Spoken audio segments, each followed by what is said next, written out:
and the support of the Ministry of Commerce.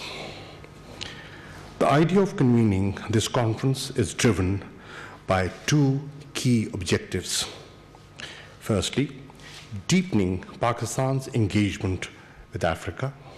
Secondly, imparting a further distinct economic thrust to our overall diplomatic work.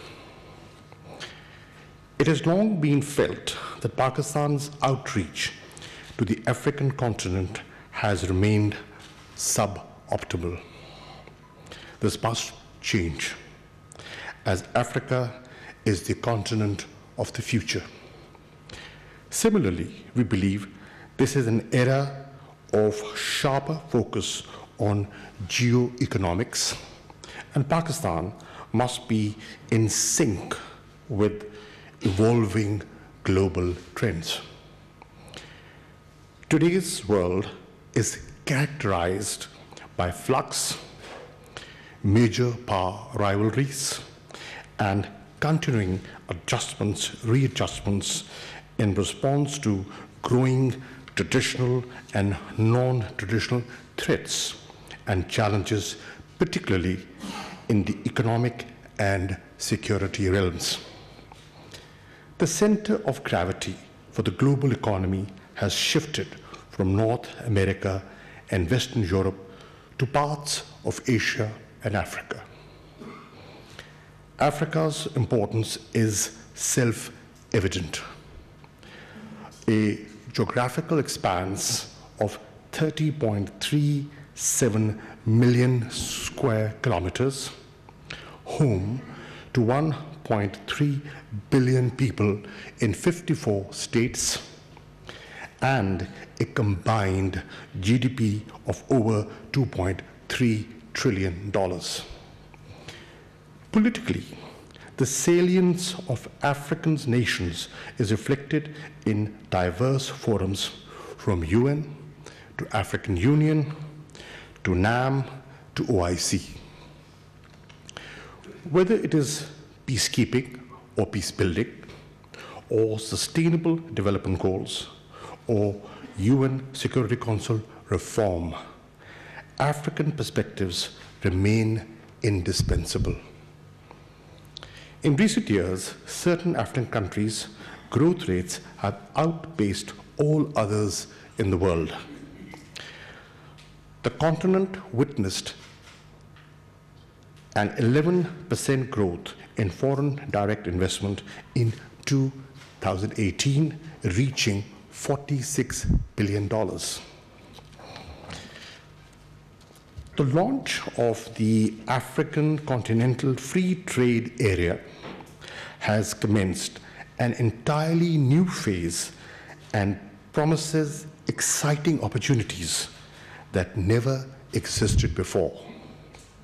Distinguished guests, historically, Pakistan has enjoyed cordial political ties with African nations based on trust, mutual respect, and goodwill.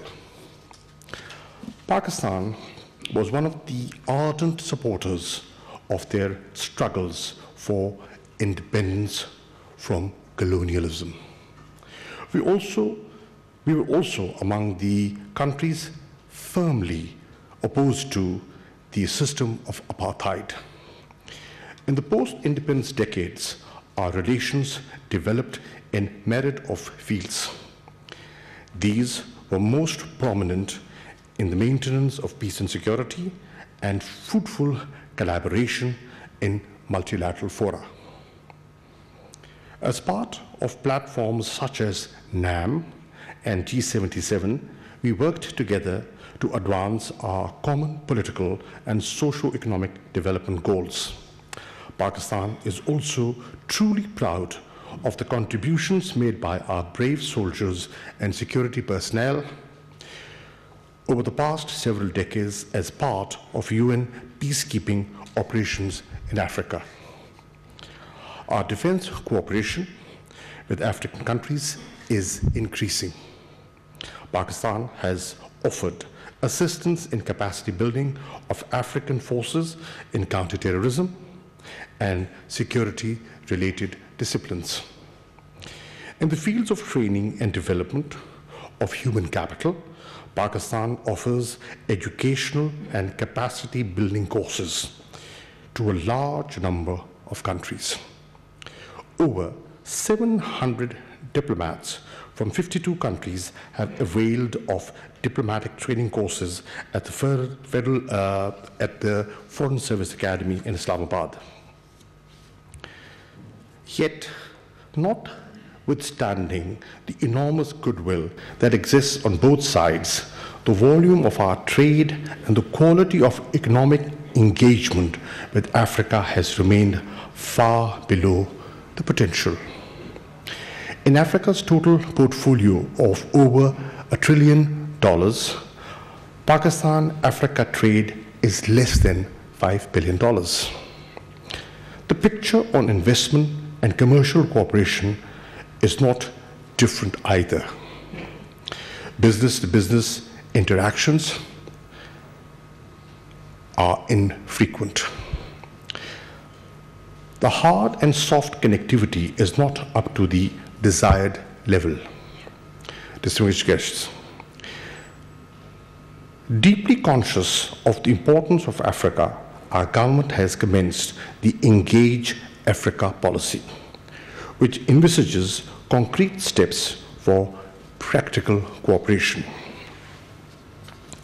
The envisaged steps include regular high-level contacts, increased government-to-government and business-to-business interface, effective instruments to promote trade and investment, closer parliamentary and people-to-people exchanges, and media and think tank collaboration for enhanced awareness of opportunities and positive image building. I'm confident that these and other measures would help bridge the existing gaps and pave the way for Pakistan's substantive engagement with Africa. Allow me, Mr. President, to take this opportunity to share our perspective on what I termed as imparting a further distinct economic thrust to our diplomatic work. It is an article of faith with us that external influence remains and emanates only from internal strength. We in the Foreign Office refer to economic diplomacy. When we refer to economic diplomacy, we use the term beyond its traditional meaning and, in fact, in its widest possible scope.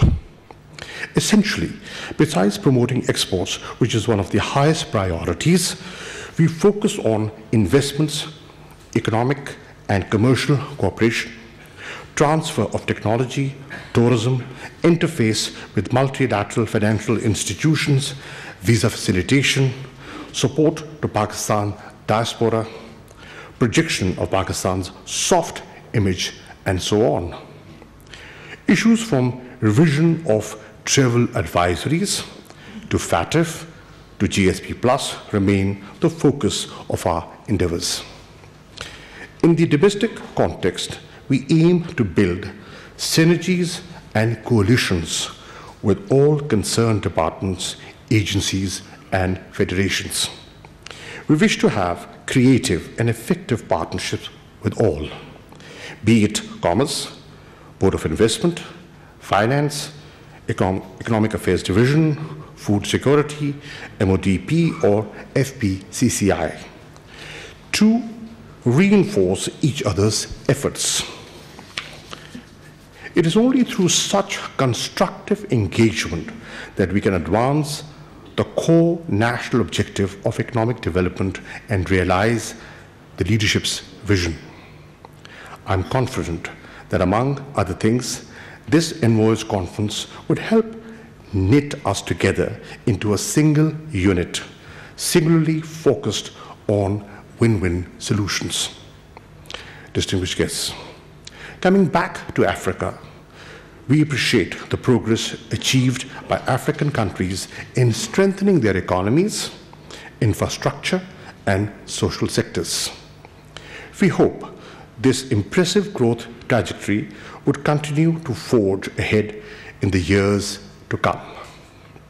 As Foreign Minister, I remain firmly committed to transforming our relationship into meaningful partnerships with African countries. I'm confident that the collective wisdom of the envoys on both sides and of policymakers and stakeholders would help us craft a result-oriented policy for a meaningful and substantial engagement with Africa. I thank you.